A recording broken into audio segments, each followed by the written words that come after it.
Kurang.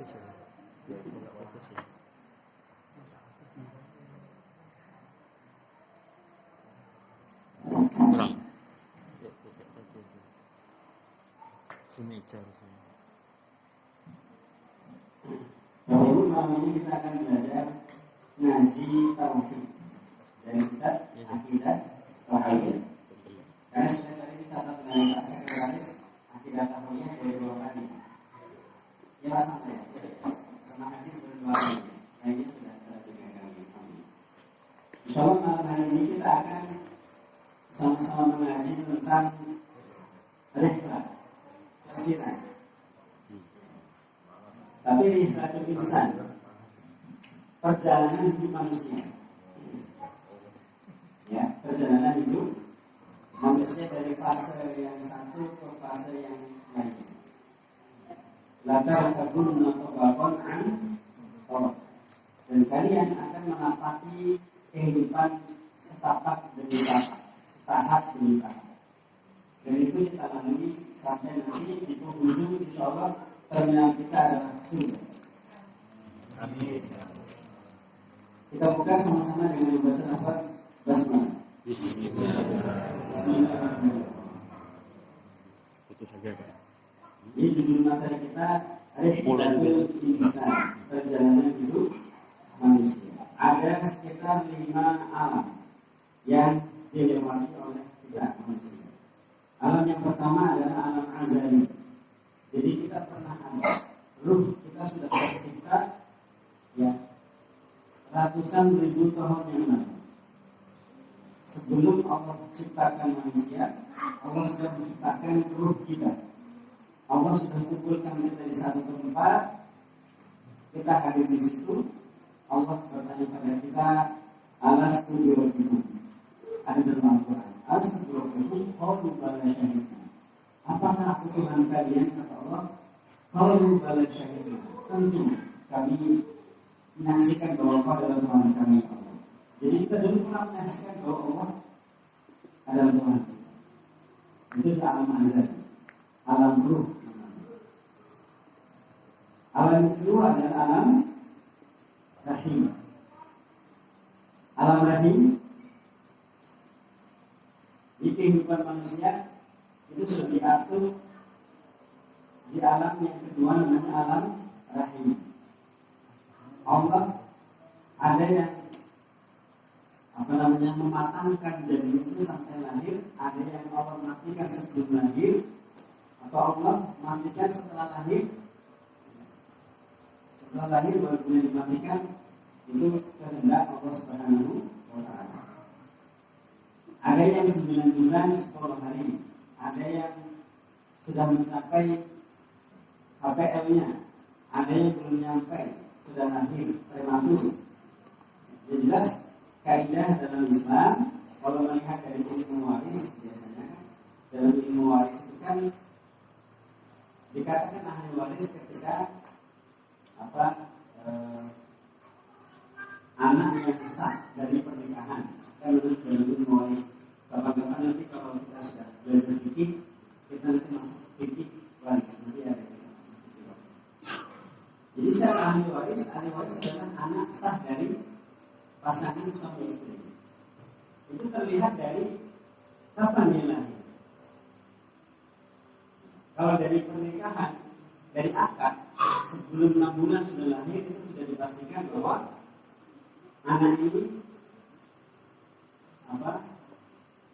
bukan lahir sebelum pernikahan, atau anaknya anak yang hasil perzinahan, dan dia tidak bisa menjadi ahli waris dari anaknya.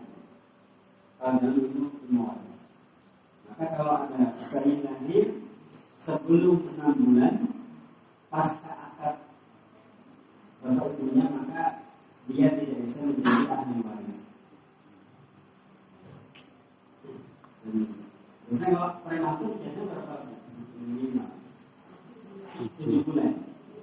Makanya kalau anak yang lahir di bawah 7 bulan sehat, seger, berarti itu anak yang dilahirkan karena hasil tabungan ayah ibunya sebelum akad.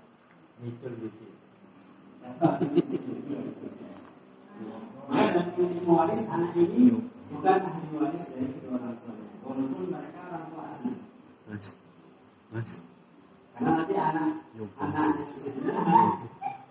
nasabnya bukan nasab ke ayahnya, nasabnya ke ibunya. Ayahnya meninggal nggak dapat warisan, dia dapat warisan dari ibunya dan seterusnya. Maka ya kita berlindung dari hal tersebut. Nah di alam apa namanya? Alam rahim itulah kemudian Allah tetapkan kehidupan ajalnya, ya kehidupan apa namanya takdir ajalnya, kematiannya kapan, apakah dia bahagia atau tidak, maka sudah ditentukan di semenjak manusia akhir alam. Lalu kemudian lahirlah kita ke alam dunia, masuklah kita ke alam yang ketiga namanya alam dunia, dan alam inilah yang sedang kita alami. Ternyata alam dunia ini adalah alam yang bukan sebenarnya. Alam ini adalah alam yang fata morgana. Kalau Allah gambarkan bahwa la'ibu wa lahu, dunia itu adalah permainan dan sejahtera. Jadi ibarat musafir, kita sedang berteduh di bawah pohon, dan pohon itulah dunia. Dan kita akan melanjutkan perjalanan karena perjalanan kita masih ditentukan kapan usianya, Allah sudah tetapkan. Maka kata Imam Al-Ghazali dalam kitab Ihya Ulumuddin bahwa ad-dunya mazra'atul akhirah. Dunia adalah ladang tempat kita bercocok tanam kebaikan. Jadi bukan tujuan hidup kita. Kalau orang-orang yang tidak beriman kepada Allah bahwa hidup ini adalah tujuan mereka. Tapi bagi kita orang beriman, dunia adalah wasilah untuk menggapai ridho Allah Subhanahu wa taala. Maka konsep keimanan dalam Islam, bagaimana seorang mukmin memahami harta. Jadi harta itu hanya sebagai wasilah untuk mendapatkan surga Allah Subhanahu wa taala. Wa badani fima ataqawwa darul akhirah wa la tansa nasibaka minad dunya. Dan carilah dengan apa-apa yang Allah berikan kepada kita untuk mendapatkan negeri. Ya Allah berikan kita rezeki kita hari ini adalah dalam rangka untuk menggapai ridhonya. Jadi apakah boleh orang mukmin kaya raya? Justru malah dianjurkan oleh Nabi. Yang Nabi ajarkan kepada kita adalah rata-rata kebanyakan menghindarkan diri kita dari kemiskinan. Ada beberapa doa. Allahumma inni a'udzubika minal kufri wal faqr. Ya Allah, lindungilah kami dari kekafiran dan kefakiran. Jadi Allah kadang dalam doa ini kekafiran dan kefakiran tipis, jaraknya bisa tipis. Kekafiran dan kefakiran. Kenapa? Kadang fakir yakuna kufar. Terkadang kata Nabi, kefakiran bisa menyeret seseorang kepada kekafiran. Jadi terbukti saudara-saudara kita yang dikasih bantuan, bansos, seperti mampu menggantikan akidahnya keluar dari Islam. Itu karena kefakiran. Bahkan dalam doa lain dikatakan Allahumma inna na'udzubika, Allahumma inna nas'aluka al-huda wa tuqa wal 'afafa wal ghina. Ya Allah, berilah kami ketakwaan, kemudian kehormatan diri, kekayaan. Jadi Rasulullah mengajarkan kepada kita umatnya untuk supaya terhindar dari kemiskinan. Tapi Islam menganggap harta adalah sebagai wasilah kita untuk mendapatkan negeri akhirat. Di alam dunia inilah kemudian seseorang akan dicatat amalnya masing-masing. Di kanan kita ada malaikat tauhid, di sebelah kiri kita ada malaikat. Dicatat tidak ada yang terlewati barang sedikit. sampai Allah tentukan ajal kita. Ada yang belum balik sudah meninggal. Jadi usia kita Bapak Ibu mirip seperti buah kelapa. Ada yang masih manggar sudah pada rontok. Ada yang masih tembolong sudah jatuh. Ada yang masih degan sudah jatuh. Ada yang sudah kelapa jatuh. Tapi ada yang sudah tua sekali. Nggak seperti itu. Itulah apa namanya filosofi usia kita mirip seperti buah. Kita tidak tahu ajal kita. Tidak tahu di mana dan kapan ajal. Anak-anak Palestina tidak tahu kalau ajal mereka itu dibombardir, tidak tahu. Tapi yang jelas mereka berharap kesyahidan. Jadi kalau ada pesawat Israel pada lewat itu pada tak pada keluar rumah. Itu ada nama saya, di bawah itu ada nama saya. Pada rebutan syahid. Sampai ada video itu seorang anak gadis kecil ketika dalam kondisi sakaratul maut, ayah, sampingnya ada ayahnya. Ayah, saya tidak bisa melihat ayah. Saya melihat surga. Saya melihat surga ayah. Ada pohon-pohon yang ada sungainya. Langsung lep gitu. Karena sakar itu kelai. Kelai itu artinya tatapan orang yang hendak meninggal dunia itu beda dengan tatapan. Nanti kita bahas saat sakaratul maut. Makanya Bapak Ibu manfaatkan medan dunia ini untuk memperbanyak amal kita. Betul memang bahwa kita masuk surga bukan karena amal kita, tapi karena rahmat dari Allah Subhanahu wa taala. Dengan rahmatnya Allah memudahkan kita beribadah.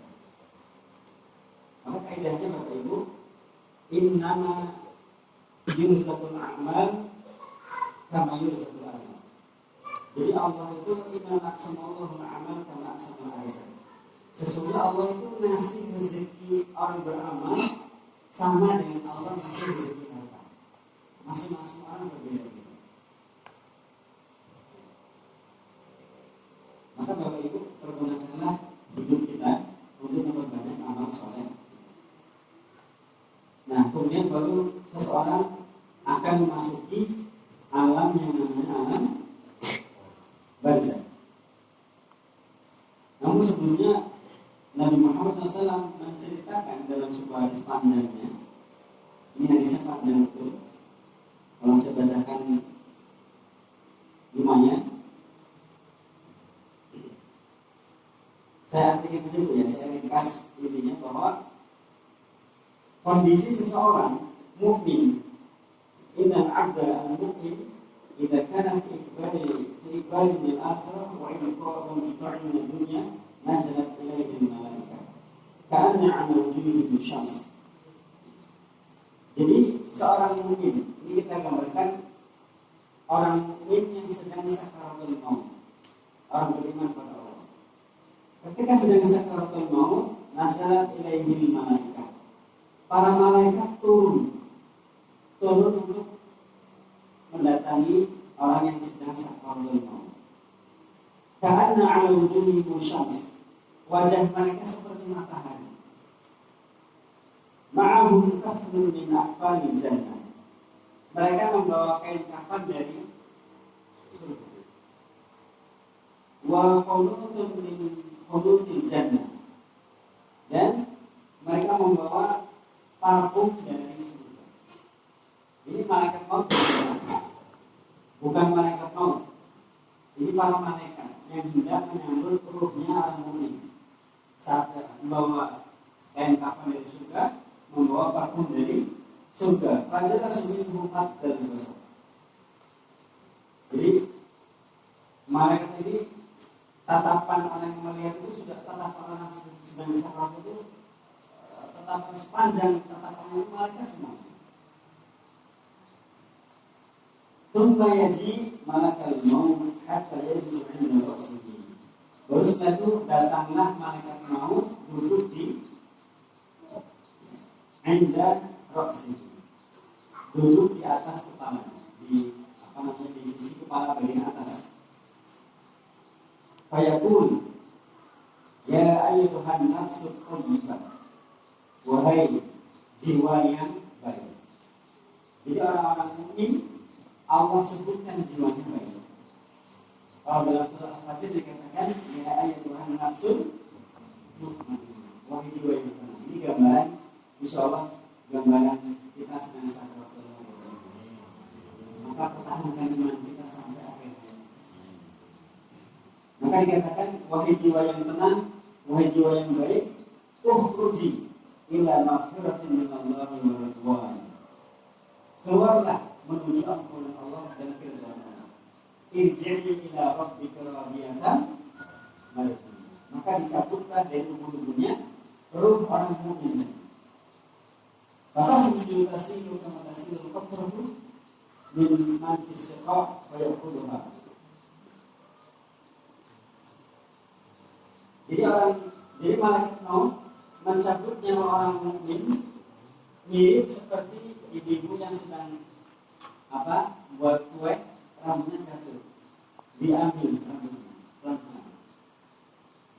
Jadi malaikat itu sesungguhnya segan hormat kepada orang yang beriman.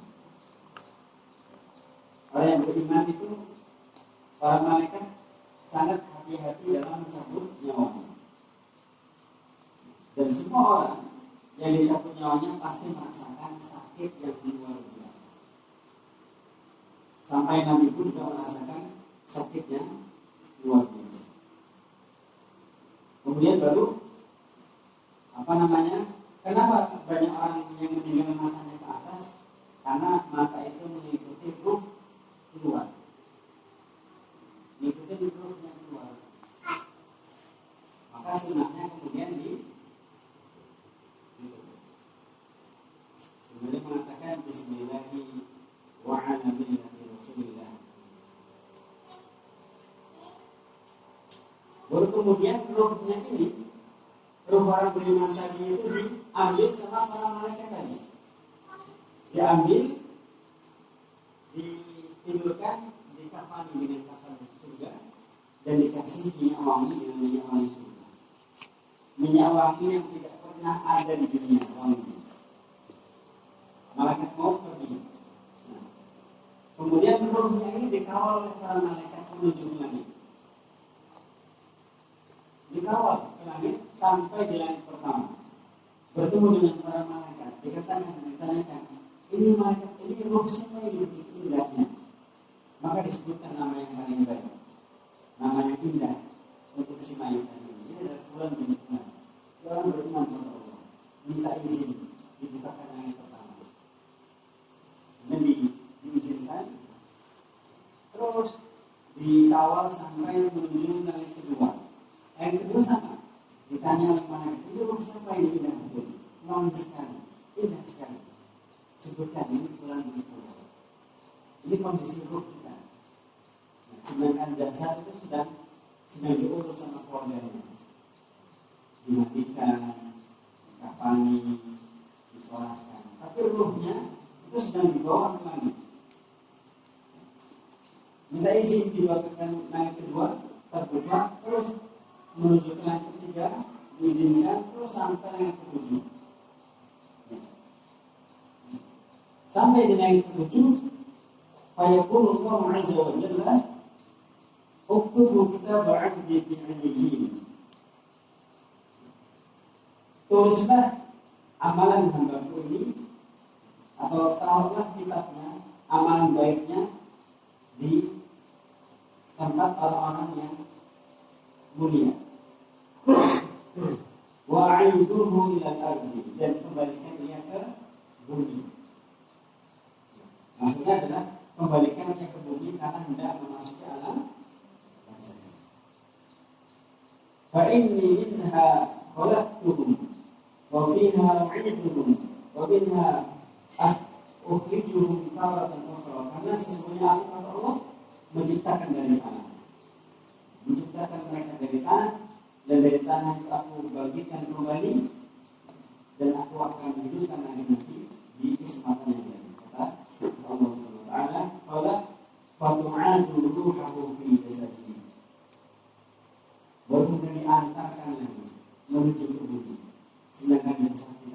sedang dimandikan, dikafani, disolatkan.